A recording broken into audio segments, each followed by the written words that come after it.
year was 2027. Advances in biotechnology were helping people improve their physical and mental abilities to an amazing degree. Provided, of course, they had enough money. A new breed of people was emerging, half human, half machine. And in Detroit, at least, not everyone was happy to see it. I'd just landed a job as head of security at Sarif Industries, a cutting-edge biotech firm. David Sarif himself handpicked me for the job, said he needed me to keep his people safe. My ex, Megan Reed, was one of them. Brilliant neuroscientist, Megan had found a way to make augmentation safe and affordable for everyone. All she had to do was present her research to Congress. But the night before her big meeting, my security measures failed. A team of Black Op mercenaries stormed into Sarif headquarters, massacring everyone in sight. 3 of the mercs were heavily augmented walking tanks. Their mission? Take out Megan and her team. I tried to stop them, but their leader tossed me through a plate glass wall. Last thing I heard as his bullets slammed into my brain was Megan's dying scream. I should have died with her. Only I didn't. High-end military-grade enhancements saved my life. The best augmentation Sarif's money could buy. It took me half a year to get a feel for her. Should have taken longer. But 6 months into my recovery, Sarif Industries was attacked again. This time, by a radical group of pro-human purists. Violent, militant, and fanatically opposed to human augmentation. They claimed to be members of Humanity Front, a non-profit organization that wanted the UN to limit biotechnology research. The thugs broke into Sarif's factory and found machinists working overtime on a top-secret military augment called the Typhoon. Sarif sent me to retrieve it, and when I did, I found one of the so-called purists next to it, wired with cerebral implants, trying to download its classified specs. Obviously, something more was going on. The AUG killed himself before I could question him. Sarif ordered me to dig deeper, so with the help of Frank Pritchard, Sarif's head of cybersecurity, I did. Turns out a second hacker had been controlling the AUG's actions from somewhere off-site. Pritchard and I tracked his signal to a secret FEMA internment camp in Detroit. The Black Op mercenaries were there. The same mercs who'd left me for dead 6 months before. Figured they'd try again when they saw me. Wasn't so easy for them this time. I took out the tank named Barrett, even got him to give me a new lead. A penthouse apartment in China. Of course, we both knew it would be a trap in the end.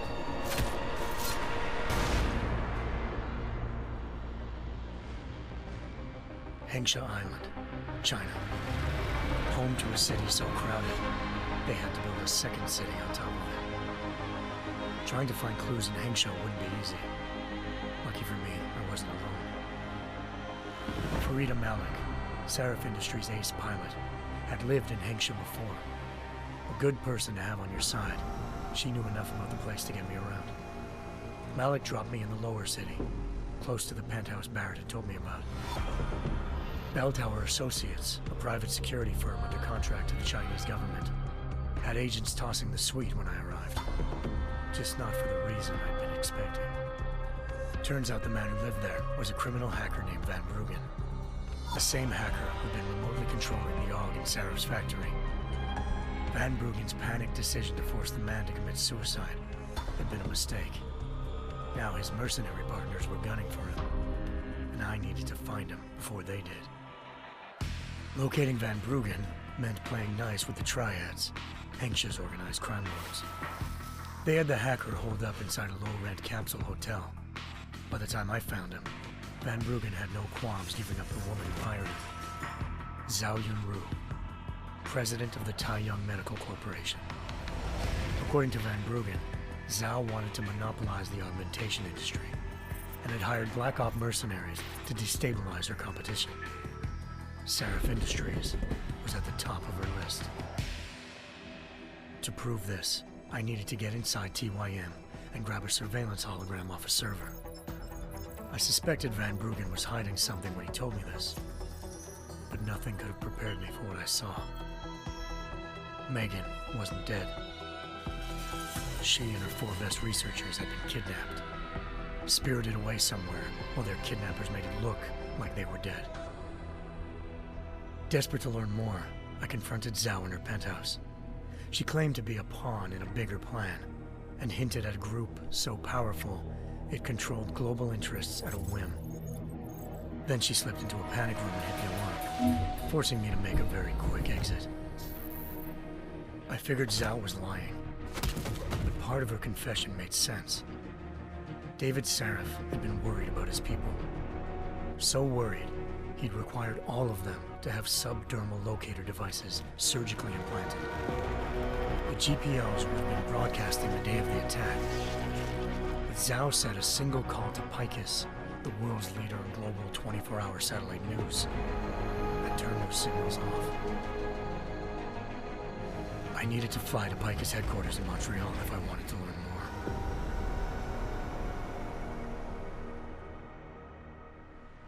Eliza Cassan, Picus Communications' First Lady of News. Malik thought I was reaching when I told her Eliza was involved in this. The world's most famous news anchor, working with a mercenary hit squad. But when I confronted Cassan in her office, she freely admitted to jamming Detroit's satellites the night Megan's team had been taken. Said she's just been following her commands. I suspected she wanted to say more. But Black Op mercenaries showed up looking to shut us both down. And just like that, the Eliza I'd been talking to disappeared. The Mercs were led by an augmented killer I'd crossed paths with twice before, Fedorova, a woman who'd made silence her best friend. She waited for me to track Eliza's transmission to a secret server room underneath the Picus complex, then jumped me from behind. A deadly fight ensued. I made sure she never moved silently again. With Fedorova down and no one left to keep Eliza quiet, she reappeared. Turns out Picus's First Lady of News wasn't a lady at all. She was a sophisticated AI program, engineered to monitor data streams and control what people believed. Eliza told me the Mercs had brought in a Humanity Front doctor named Isaiah Sandoval to remove the scientist's implanted tracking devices while Detroit's satellites were down. She also told me to speak to David Sarif if I wanted to learn more. By the time Malik and I got back to Detroit, tensions between normal and augmented citizens had reached a flashpoint. Riots were breaking out in several cities, and the UN was being urged to intervene. Sarif was trying hard to convince Hugh Darrow, the inventor turned philanthropist who'd once been a leading proponent of enhancement technologies, to help stop a possible regulatory vote. Sarif had a lot riding on Darrow. Megan's discovery would have given millions of people the chance to evolve beyond their normal human abilities, and at the same time catapulted Sarif Industries to the top of the Fortune 500. According to Sarif, Megan's kidnappers knew this, and didn't want people evolving unless they controlled how it was done. He called his enemies Illuminati, and urged me to keep searching. Determined to do so, I tracked down Sandoval via America's most outspoken augmentation opponent, Bill Taggart, Sandoval's boss and founder of Humanity Front. Sandoval admitted to operating on Megan's team when I confronted him, but said he hadn't removed their GPLs. He'd merely switched them to a different frequency. Pritchard was able to trace one of the signals to China. Malik and I immediately took off in pursuit. Unfortunately, the Illuminati were one step ahead.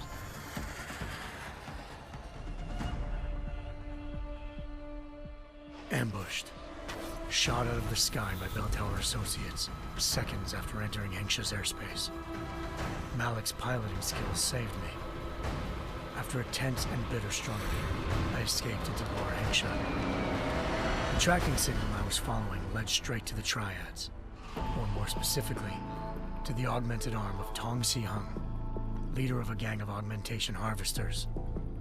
Tong said they'd taken the arm off a corpse, which Bell Tower had left at their door, meaning at least one of Sarif's scientists was dead. Maybe not the rest of them, though. Tong pointed me to a port used for human trafficking and helped me slip aboard a bell tower ship. It was sailing to Rifleman Bank Station, a military base in the South China Sea. Bell Tower was holding kidnapped civilians as prisoners there, and using them to perfect the Chiron Project, a human-computer interface that left most of its test subjects dead. My search for Megan would have ended then, if not for a mysterious ally named Quinn. In exchange for my help exposing Bell Tower, he slipped me aboard a second ship headed to Singapore and an Illuminati-run biotech facility called Omega Ranch. 3 of Serif's scientists were there, forced by their captors to create a technology capable of remotely shutting down augmented abilities. Thanks to an emergency recall notice issued by the World Health Organization, millions of people all over the world already had the biochip installed. With the help of the scientists, I tracked Megan to a private section of the ranch. There, I ran into Yaron Namir, the walking tank who'd put a bullet in my brain the first time we met. He'd teamed up with Zhao and was hoping to catch me off guard. Their little ambush didn't work. I found Megan in a suite belonging to Hugh Darrow, the billionaire philanthropist who'd Sarif had called on for help. Darrow had convinced her to go along with the biochip plan by promising to sabotage the tech. As she was explaining this, Darrow appeared in a global broadcast, telling the world that augmentations would be the death of mankind. Then he activated the biochips to prove his point. All over the world, augmented people flew into a killing frenzy. Darrow had betrayed everyone, and it was up to me to set things right. To do it, I had to reach Panchaea, a massive installation in the Arctic Ocean. As I raced through corridors built by an all-augmented workforce, I saw death and destruction firsthand. By the time I shut down Darrow's broadcast, I knew the damage he'd done. Still, humanity's future remained unclear. How would the world react to this sabotage? Would people ever regain their faith in augmentations again? What would be the Illuminati's next move? Only time will give us the answers.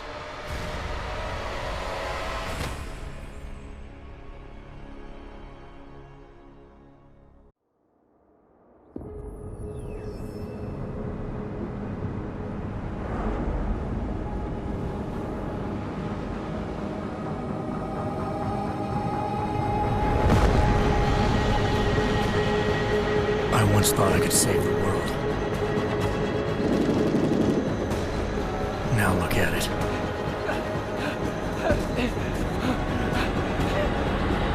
In yet another augmented terror attack, 251 passengers aboard Sister Airlines Flight 451 were killed when an augmented passenger broke into the plane's cockpit and ruthlessly butchered its flight crew.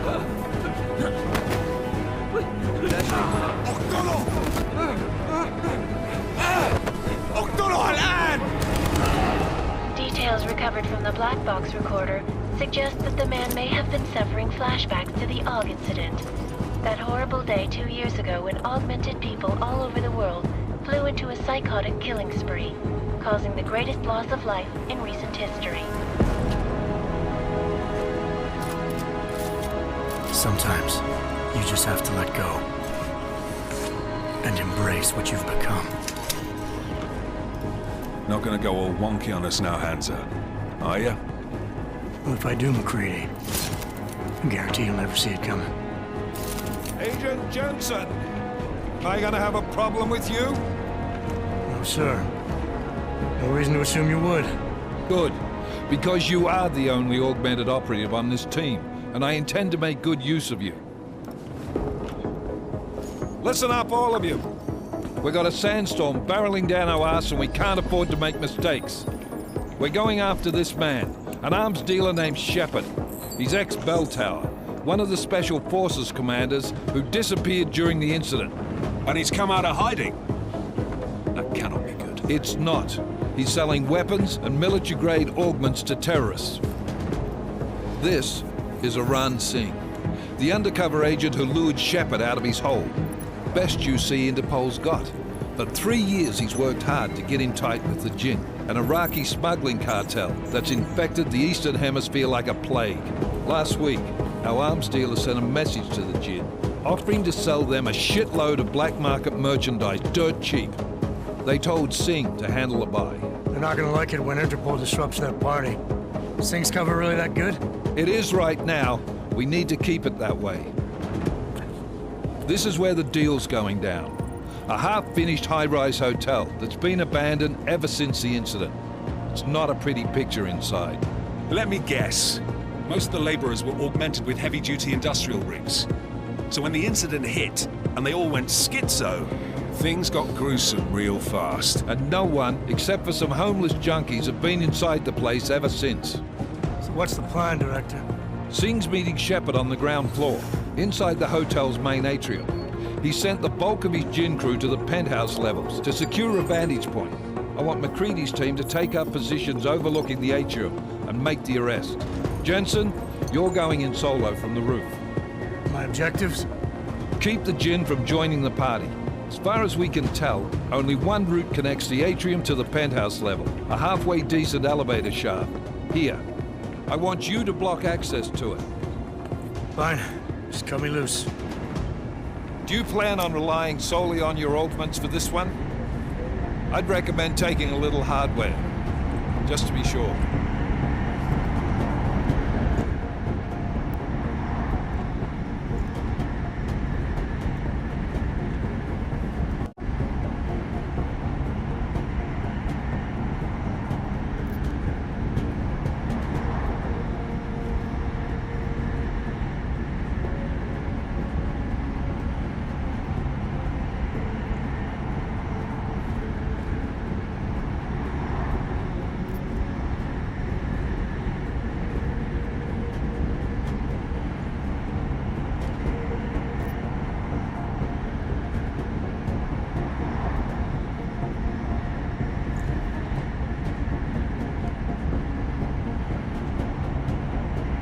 We've got a UC in there. Might be easier to maintain his cover if he's not the only one still breathing when this is done. Smart thinking. Yeah, but if anything does happen to him, you'll be telling his wife. After you get out of the hospital, of course. What about range? There's lots of wide spaces and high ceilings in there, but a number of tight and constrained rooms too. So it's a crapshoot, really.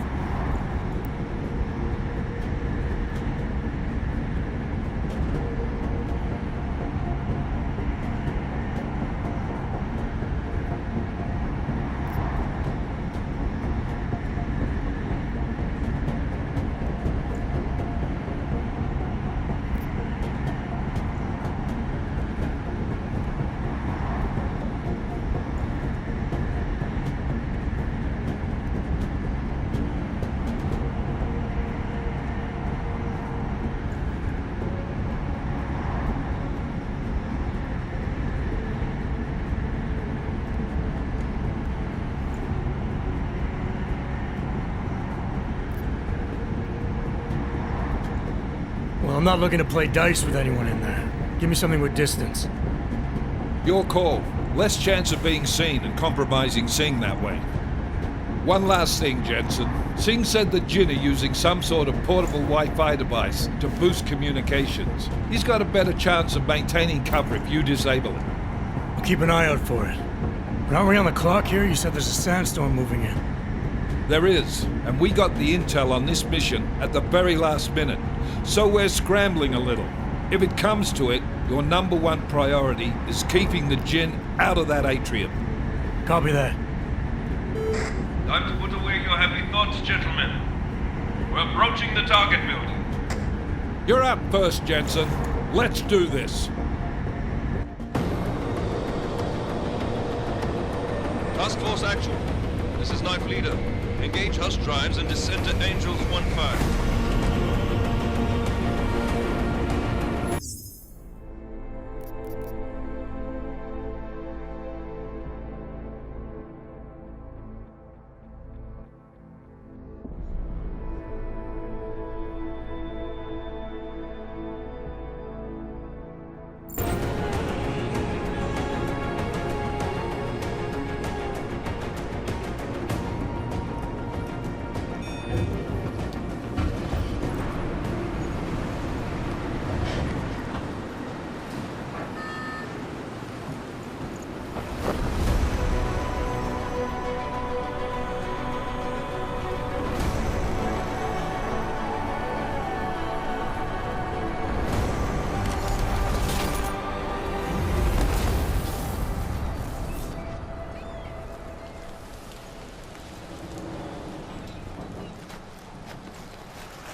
Team leader, this is Jensen. I'm on the roof.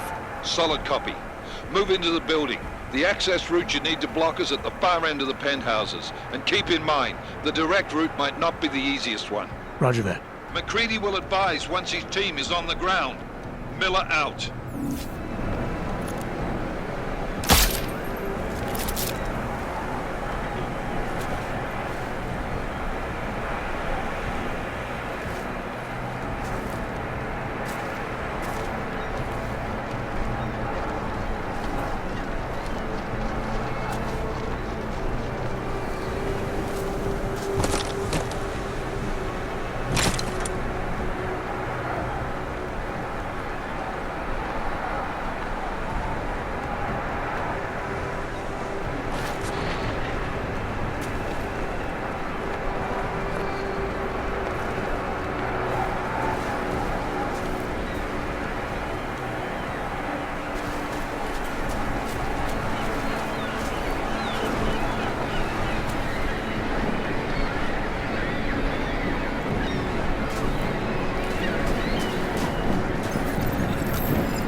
Jensen, we're moving through... Oh, fuck! What's wrong? The Jinn have got a few Jennies up and running. Gonna have to hack keypads. You should enjoy it, McCready. They have colors and shapes. Just remember, red means bad. Fuck you.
System initiated.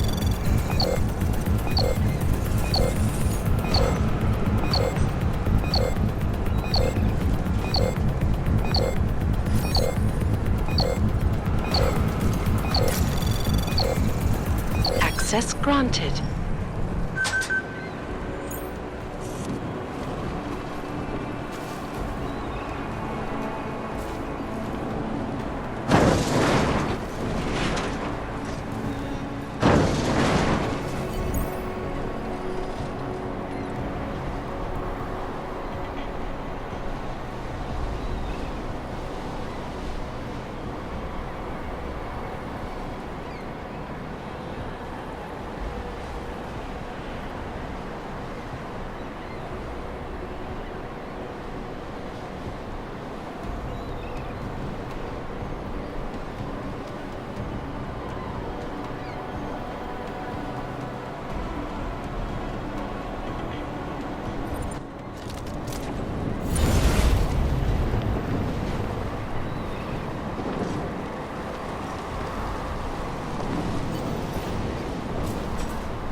Trace program initiated.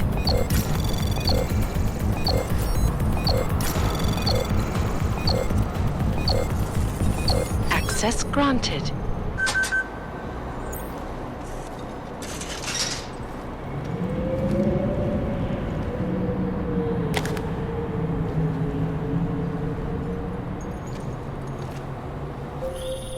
Jensen, Mac, listen up. Doppler shows that sandstorm's moving in fast. It's big, and it's gonna hit us hard. God, I hate the fucking desert. Confirm visual? I can. Time is not on our side. Copy that. Solid copy.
سمعت دوشة.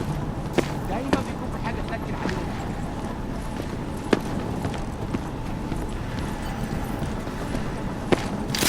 رحت فين؟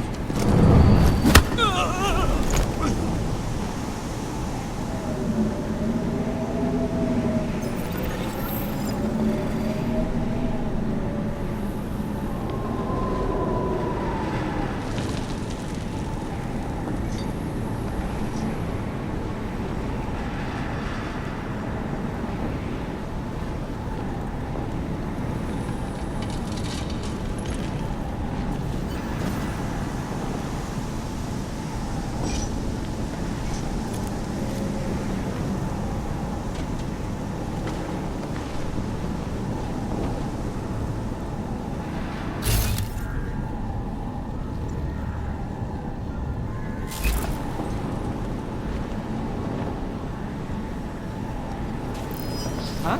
في ايه؟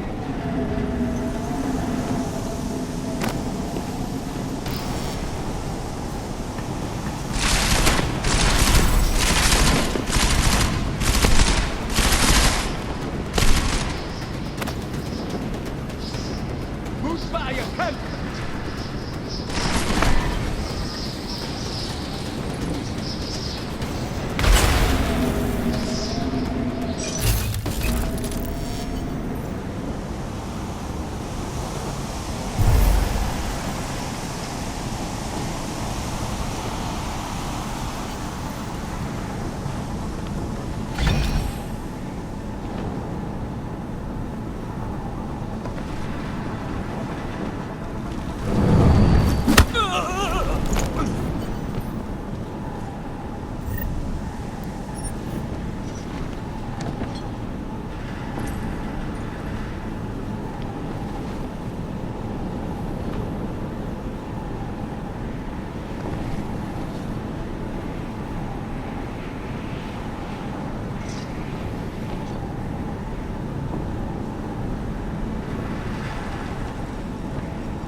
والله خسارة الحصل في الشارع. بكره العواصف بترزع الشبابيك وتقفلها.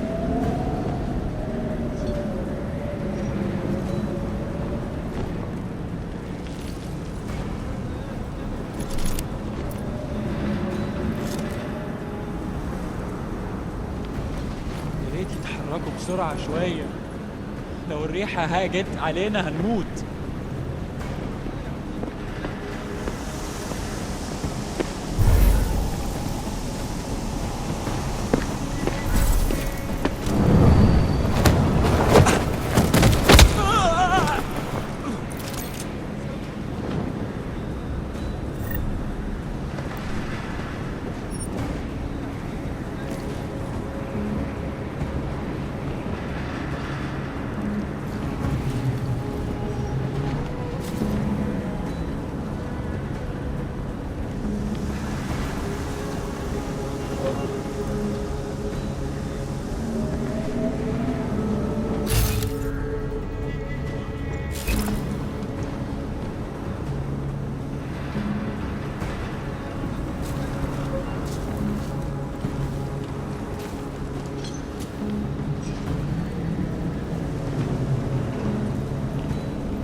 Installed the signal booster already? عشان المخزن الموجود على السطح.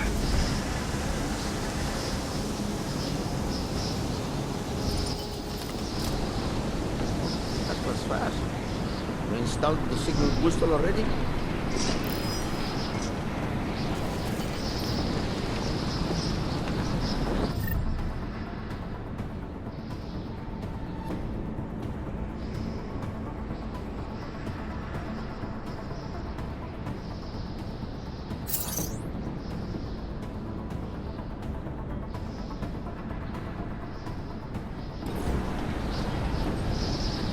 Nothing. خلاص ولا يهمك.